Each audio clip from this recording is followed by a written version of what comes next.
માતાના મૃતદેહ સાથેની શબવાહિની પોલીસ મથકની બહાર ઊભી હતી અને અંદર ભાઈ બહેન એકબીજા પર આક્ષેપબાજીમાં પડ્યા. સંપત્તિના વિવાદમાં માનવતા મરી પરવારી. માતાના મૃતદેહ માટે ભાઈ બહેન વચ્ચે પોલીસ મથકે હાઈ વોલ્ટેજ ડ્રામા. કળિયુગમાં સંપત્તિની લાલચ સંબંધો પર કેવી રીતે હાવી થઈ જાય છે તેનો જીવતો જાગતો કિસ્સો વલસાડમાં જોવા મળ્યો. કેન્સરથી મૃત્યુ પામેલી માતાના અંતિમ સંસ્કાર કરવાને બદલે પુત્ર અને પુત્રી વચ્ચે લાશના કબજા માટે હોસ્પિટલથી લઈને પોલીસ સ્ટેશન સુધી 4.5 કલાક સુધી હંગામા ચાલ્યો હતો. વલસાડના વાગલધરા ગામના જેસિયા ફળિયામાં રહેતા રંજનબેન કમલેશભાઈ પટેલ લાંબા સમયથી બ્રેસ્ટ કેન્સરથી પીડાતા હતા. સારવાર દરમિયાન વલસાડ સિવિલ હોસ્પિટલમાં તેમનું અવસાન થયું હતું.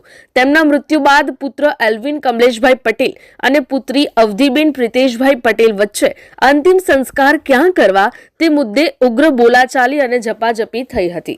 તેણીએ આક્ષેપ કર્યો કે ભાઈ એલ્વિન માતાને સાચવતો ન હતો અને બીમારી દરમિયાન તેમને ઘરમાંથી કાઢી મૂક્યા હતા. માતાની સેવા ચાકરી તેણીએ પોતાના સાસરે ચિમલા ગામે રાખીને કરી હતી. માતાએ અંતિમ સમયે ઈચ્છા વ્યક્ત કરી હતી કે તેમની અંતિમ વિધિ જેસિયા ગામે નહીં પણ ચિમલા અથવા મોસાળ પક્ષના બારોલિયા ગામે કરવામાં આવે.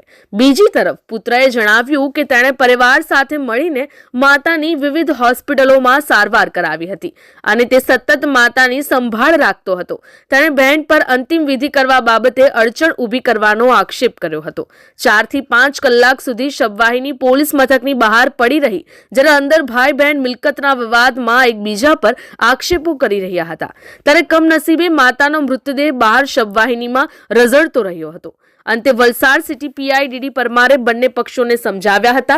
લાંબી સમજાવટ બાદ આખરે એવો નિર્ણય લેવાયો કે રંજનબેનના અંતિમ સંસ્કાર તેમના પિયર પક્ષના ગામ બારોલિયા ખાતે કરવામાં આવશે. પોલીસ બંદોબસ્ત સાથે મૃતદેહને બારોલિયા રવાના કરવામાં આવ્યો. ત્યારે આ હાઈ વોલ્ટેજ ડ્રામાનો અંત આવ્યો હતો. અમારી લાઈવ ન્યૂઝ 24 ચેનલને સબસ્ક્રાઇબ કરો.